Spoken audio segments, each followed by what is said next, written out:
I mentioned before that in the past, I've lost my love of journaling and even stopped journaling when I started to journal the way I thought I had to instead of the way that worked well for me.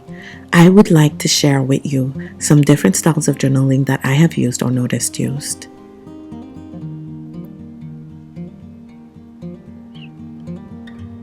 Stream of consciousness tends to be the way I journal the most often. This type of journaling is pretty much opening a blank page and writing down anything and everything that's going through your mind. Sometimes it's a paragraph, and other times it's 10 pages or more. I don't force it, I allow myself to write until I feel done. Maybe you have a hard time thinking about something to write when you open your journal. That's where journal prompts come in. You find a question or statement and write your response to it. This is a great way to get the juices flowing, so to speak. While I don't typically seek out journal prompts, I am often prompted by a question or statement I encounter during my day. If this is your style of journaling, I highly recommend doing a journal prompt jar. You could make one for a week or a month. It's a great way to make sure you have plenty of stimulation for your journaling sessions.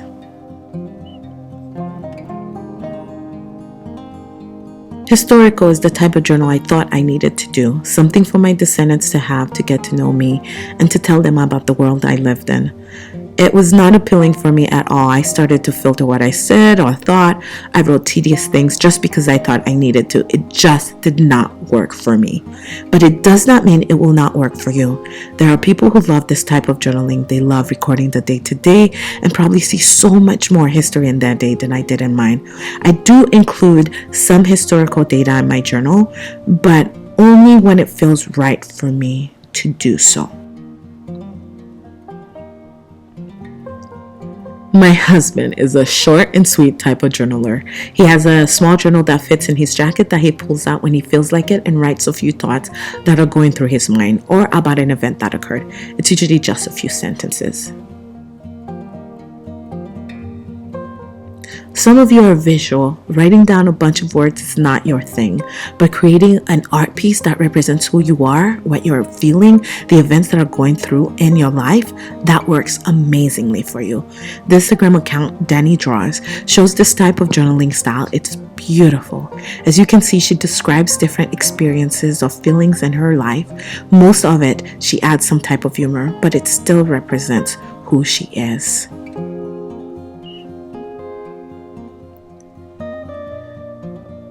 You might be the kind of person who finds it easy to speak about how you feel. Recording your journal might work best for you. You always have your phone with you, and most phones have recorders. Or you could pick up a phone and record yourself in your life, but you don't have to fit into one of these categories. Maybe you're a combination of these or none of them. Please let me know in the comments below if you journal a different way than some that I have listed.